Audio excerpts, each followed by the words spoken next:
Assalamualaikum warahmatullahi wabarakatuh. Waalaikumsalam. Ngaturi pirsa dumateng sedaya warga dusun Sukamaju A. Menika Pak Bayan badhe ngadakaken melekan tahun baru nggih. Nggih. Lah, sedaya menika monggo ngumpul ten ngendi Pak Bayan? Penake ngumpul ngendi iki? Ya balik dusun kono ta. Enak. Balik dusun ya? Ya. Nggih. Bapak-bapak, ibu sedaya monggo ngumpul ten balik dusun. Pak Jadi Bayan. ndek anu, Dendi. ndek omahe sebelah iku. Dek ndi ki penake kadung wong ngrungokno sakmene kae iki. Kon sing ndi, Min? Ini Karmu. biasae di sebelah. Wis do maku kono ae lho wis. Nggih, Pun. Ngono. Niki dikantos nggih mboten ten daleme ten dusun mboten. Dikantos ten daleme Pak Bayan nggih. Nggih. Lah sakmenika sing pinginane nika lak Bayan ngadakaken syukuran menika lak tiang-tiang kata sing mboten nedha ulam. Lah niki kali Pak Bayan ulame digenti. Kantose ulame niki sing didamel niki ulam pindang kresik, iwak klothok, iwak teri. Pak teri barang apa Pak Bayan? Mendol. Iwak teri itu Mendol. ganti mendol jare.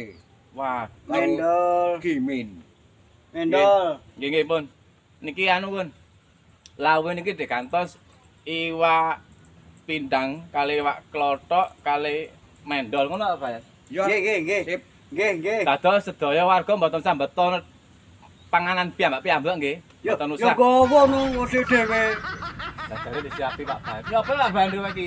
Wis tak siapi. Lah jarene kok dhewe-dhewe. Ora.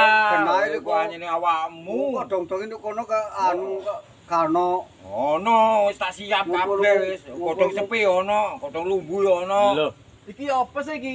Nanti melani lumpukno wong kok godhong lumbu. Wadokane kano. Lho, lah godhong lumbu lah digawe Ya apa sih Pak Bayan? sayure ku apa? Aduh. Angel bayar Lho. angel. Enggak iki ya apa iki terusan iki? Lho, lah ya iku godhong lumbu barang, godhong sepi, godhong lumbu, simbukan. Lho, Iki terusan lanjut Ngono lho. sore iki. Lho iki tenane ya apa Pak Bayan iki kadung sakmene kae ada nang. Bulet. lho, ya cek ono gisine ta. Wes. Nggih, Pun. Lah iwak tok ae gak iso ono gisine. Pun, ngeten mawon. Wis, rame iki. Ngeten mawon Pun, sedaya mboten usah mbeto panganan piyambak-piyambak. Niki Pak Bayan pun disiapi kaya kulupan pun wonten godhong lumbu kali godhong simbukan ngoten apa? Wah, Luntas barang. Luntas. Nah, nggih. Nggih Pun, mboten napa-napa nggih. Sampeyan kudu nyadari Pak Bayan ngenani soalé mantun syukuran menika mbeleh golongane iwak jaran, iwak unta, iwak boyo niku pun kuwatah rugine Pak Bayan. Lah ngono Yan. Iya, akeh rugiku. Lah iki ora